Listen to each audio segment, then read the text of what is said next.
Siamo nel comune di Refrontolo, ho davanti a me l'amico Mauro Canal. Signor Sindaco, buongiorno. Buongiorno. E vogliamo parlare del futuro. Parliamo del futuro, parliamo del passato che speriamo sia passato, la grande crisi epidemica che c'è stata, poi la guerra, il caro bollette. Naturalmente anche per voi sarà stato, pur essendo un piccolo paese, un gioiellino di paese, non con tanti abitanti. Voi avete circa 1800-1700 abitanti.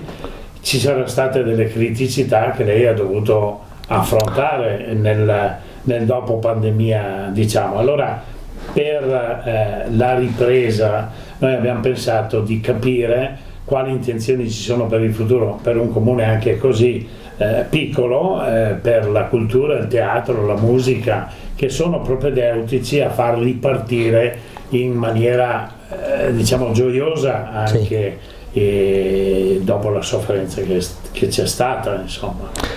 Sì, diciamo che questi ultimi anni non sono stati anni facili, semplici, felici sicuramente, perché Covid prima, guerra poi, insomma la situazione è sempre stata sul lato della criticità, però insomma bisogna sempre guardare avanti, guardiamo a quello che potrà venire di qui in poi, ecco. Quindi abbiamo visto che comunque dal post pandemia c'è stata comunque una ripresa e una voglia soprattutto delle persone di ritrovarsi assieme, ritrovarsi per eventi di varia natura. Ecco, si è riscoperto probabilmente il fatto di stare all'aperto, di stare in compagnia e di rivivere quelle che erano un po' le sagre tradizionali.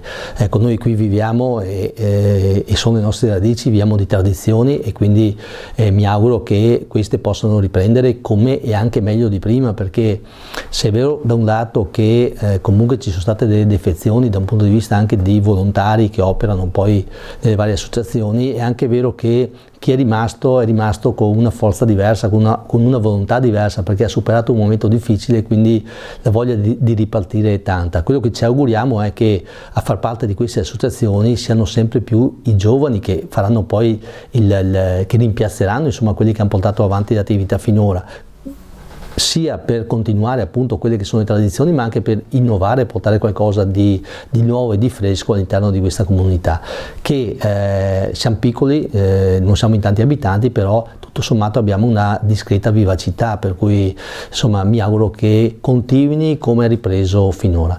E naturalmente siamo in un territorio patrimonio dell'UNESCO, queste colline sono meravigliose e questo facilita la gestione l'amministrazione di questo paesino. Non so se la facilita, di sicuro il fatto di essere entrati nell'area UNESCO per noi è fondamentale a mio avviso, sotto diversi aspetti. Primo perché c'è stato il riconoscimento di quello che è il nostro paesaggio, il nostro territorio, e quindi insomma è una cosa che non ci raccontiamo più solo tra noi, ma è una cosa che è riconosciuta a livello mondiale. Poi il fatto di essere entrati nell'UNESCO ci ha fatto entrare in un gruppo.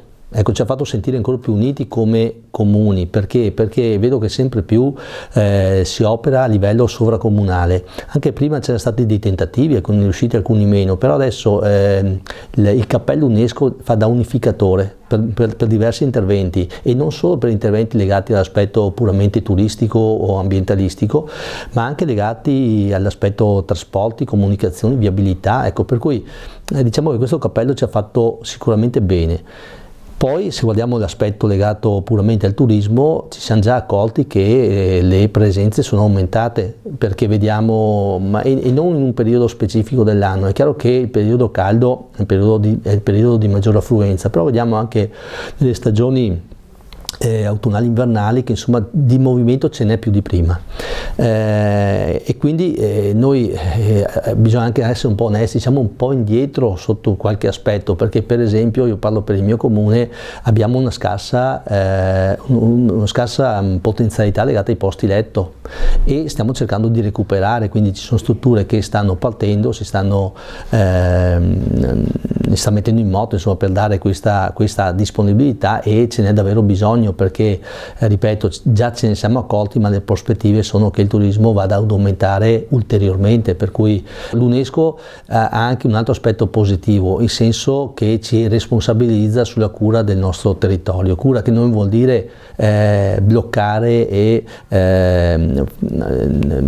quello che può essere uno sviluppo comunque del nostro territorio, ma vuol dire gestirlo, questo sviluppo, in maniera corretta. Ecco, questo soprattutto noi amministratori ci responsabilizza e sentiamo questo peso su di noi.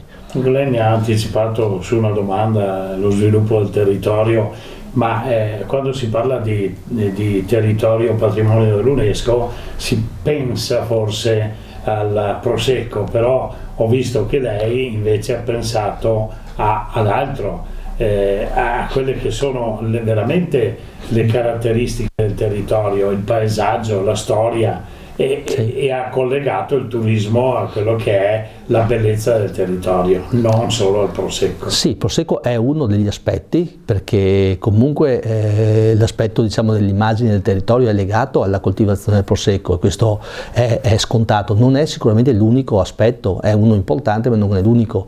Gli aspetti noi ne avremo da raccontare finché vogliamo, sotto un aspetto culturale, sotto un aspetto tradizionale, quindi ne abbiamo da raccontare alle persone che ci vengono a trovare, quindi gli ambiti sono molti e sono tutti ambiti interessanti.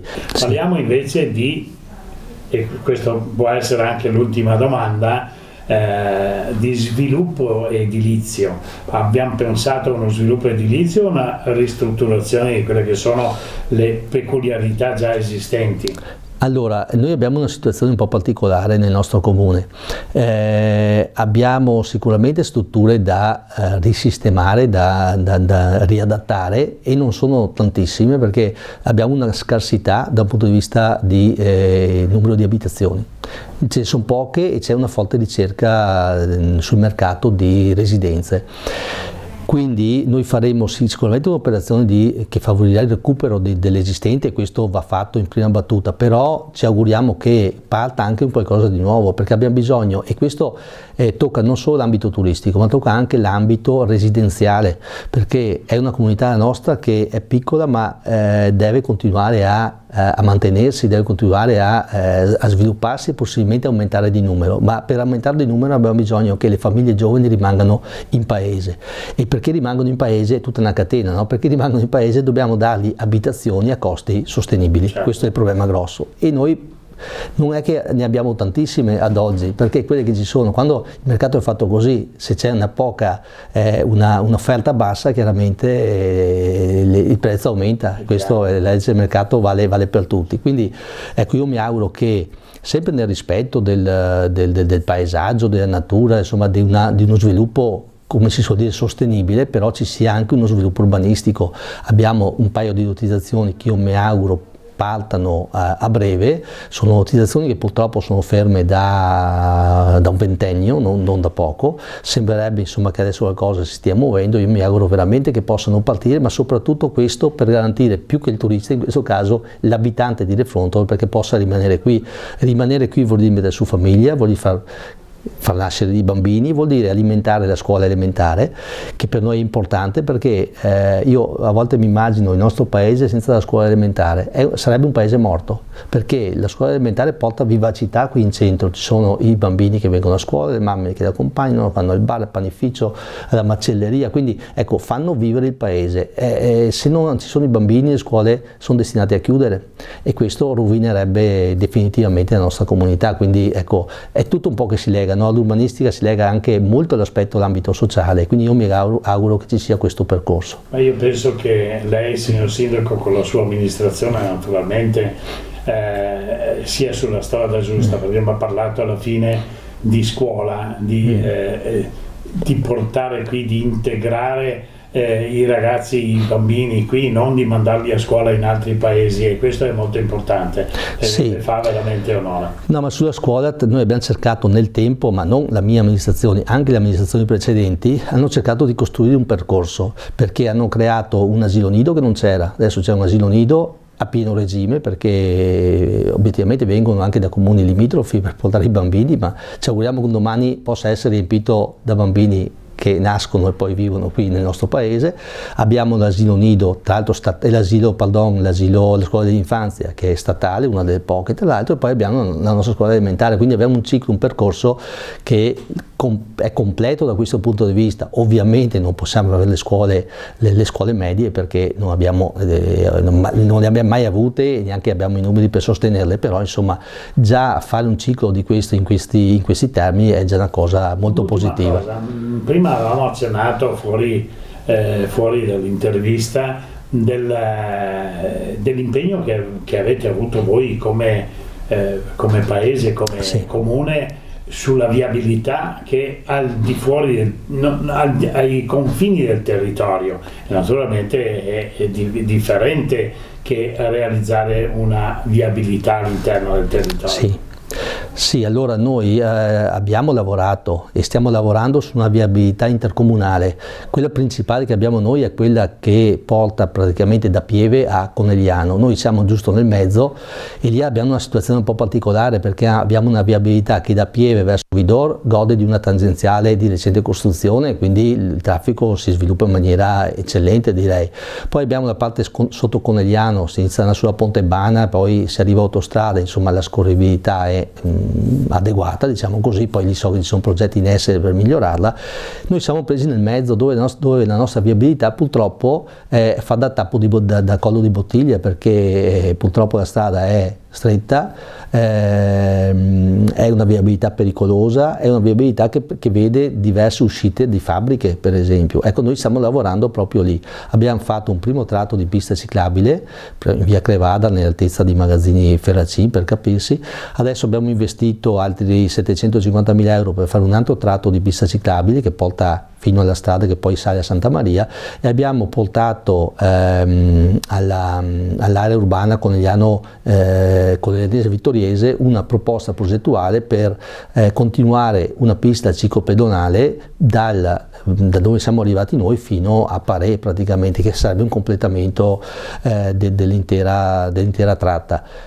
Non solo, e questo, ripeto, riguarda anche la viabilità, perché togliere chi cammina a piedi e chi va in bicicletta da questa strada è già togliere le persone dal pericolo, e questo a sud. Per quanto riguarda invece la parte a nord, abbiamo ipotizzato il collegamento che appunto dall'area Ferracin porta in piazza Refrontolo, porta il Muletto della Croda e da lì si collega a Rolle, a quella che poi è la prima ciclovia dell'UNESCO. Ecco, quindi ci farebbe rientrare in un percorso anche qui legato a quella famosa area che dicevamo prima UNESCO, che ci vede un po' tutti coinvolti.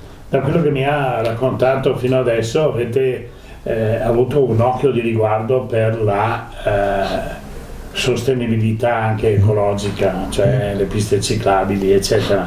Perciò io mi complimento con lei, mi complimento con la sua amministrazione, la ringrazio. Grazie. E speriamo di rivederci presto. Speriamo, grazie mille a voi.